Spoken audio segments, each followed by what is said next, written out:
it's easier. You have to hear me this way because Tony's pinching my microphone.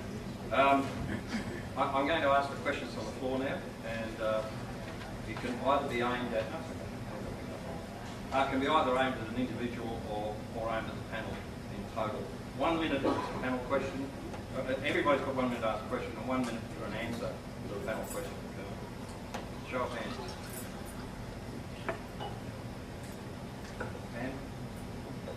Peter Young, to what benefit is it to us to sell our land, our property to the Chinese? What benefit to our country?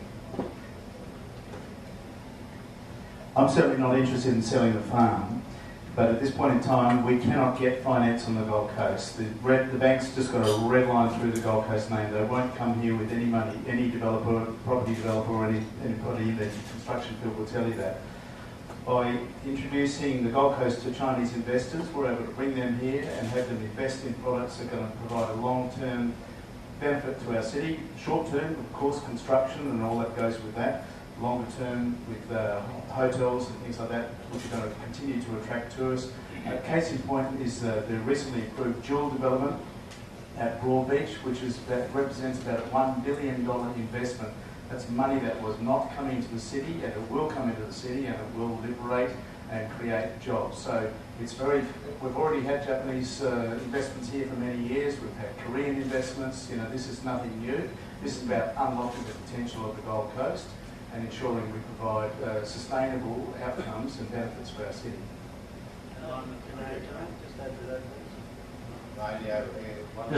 Just quickly, it's wonderful to hear all what Peter's saying, but I have personally spoken to developers on the Gold Coast that have stated to me that they will never work on the Gold Coast again. They are cashed up developers. They have the money in the bank. They're a family-owned business. They've been here for 50 years working on the Gold Coast, but dealing with the Gold Coast City Council, they will not work on the Gold Coast here. So,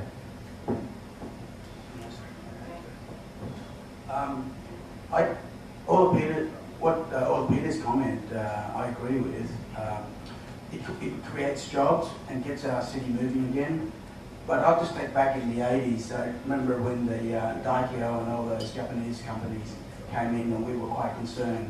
And they built a lot of golf courses and those kind of investment. And the way I look at it now, that has since changed hands into Australian ownership, and they couldn't take the golf course home with them.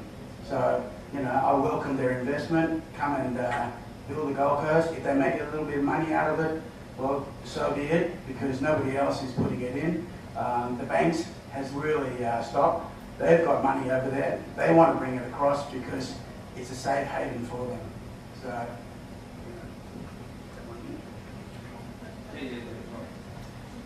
Just last week I had the opportunity to meet a big group of people who came out from China, from Dandong, and they do have a lot of money, and I understand your concern, and your concern is, are they buying the farm, as Peter said. But I think they're looking all over the world for opportunities. We have to look all over the world to draw people in, not just from China, but from everywhere. We need investment like this. This investment, they were looking for tourism infrastructure, new products like dream worlds. They were looking for opportunities to build education facilities. All of those things, like Chinese coming in here to study, means they go back out there as fruit. They're wonderful attributes of the Gold Coast. I think it's great if there are overseas investors interested in the city. My only concern is that they could be seeing this as a land banking opportunities. They may have a lot of money, but the important thing is, will they commence with those projects?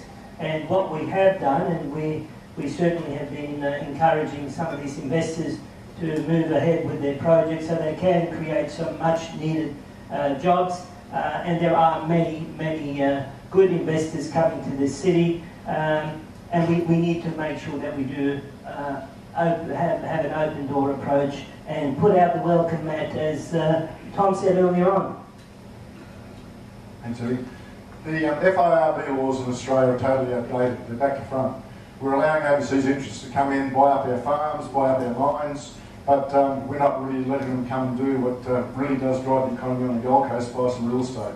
So I actually called for a relaxation of FIRB laws in relation to luxury property on the Gold Coast, and I received endorsement from the REIQ and also Andrew Bell. Both these identities said that it would lead to probably a 20% increase in sales.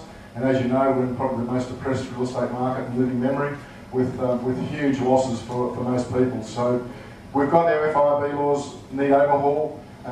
So it's all back to front this time that it was brought into line. That was interesting. It was a one-person question and you've all jumped on it. My name is Teresa Foster from Coomera. I run a business in the northern end. I have a question for Eddy, and it is purely for Eddy. And forgive me for writing the question down, but I want to get my facts right. The city has already borrowed $183 million to build a 17,000 square metre, 5-star rated building at Robina. I understand this money is on term deposit with the Queensland Treasury. The decision to design and construct the new building has been deferred until the new council is formed. If elected Mayor of our city, this is a three-part question, will you support 1, the city committing to designing and constructing this building over the next 4 years? 2, if not, what is your preferred option? And 3, do you think an 11,000 square metre, at $11,000 per square metres for construction, this is value for money, when the corporate centre bundle recently sold for less than $3,000?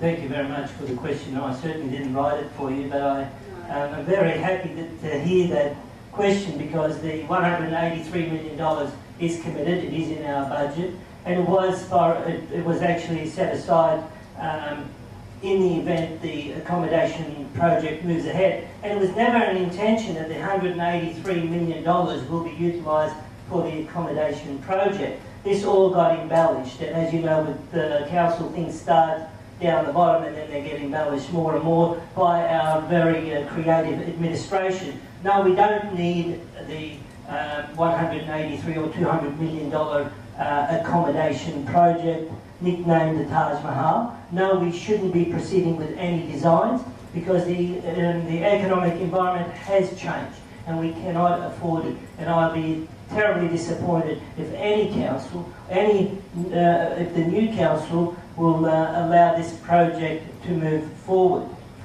In terms of other options, well, I agree with you. When the corporate centre 2 came up, we really weren't interested in buying that. All we were interested in finding a reason why we shouldn't go there. What the city needs at the moment is to make sure that we utilise the space that already exists in the Rocket building. In the Rocket building, the space which is now has a price tag of $5 to $10 million to pay out those leases. That's the first priority. Use that space. There's 240 workstations.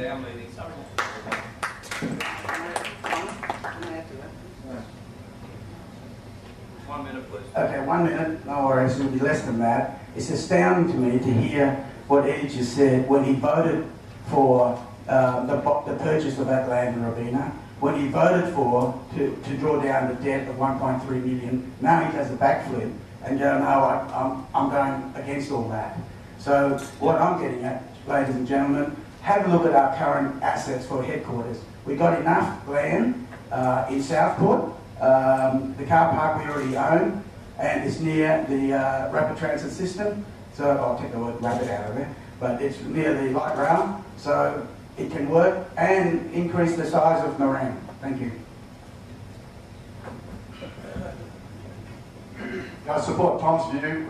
Headquarters should be at Southport. That is where the real CBD for the city should be. Robina is just not the right choice.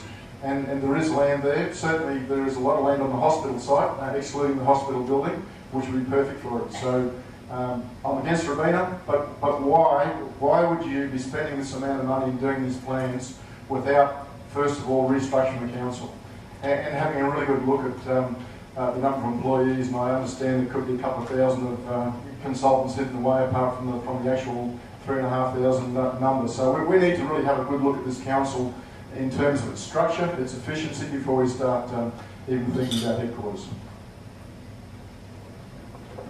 Thank you. Just to reiterate with Eddy's comments there about the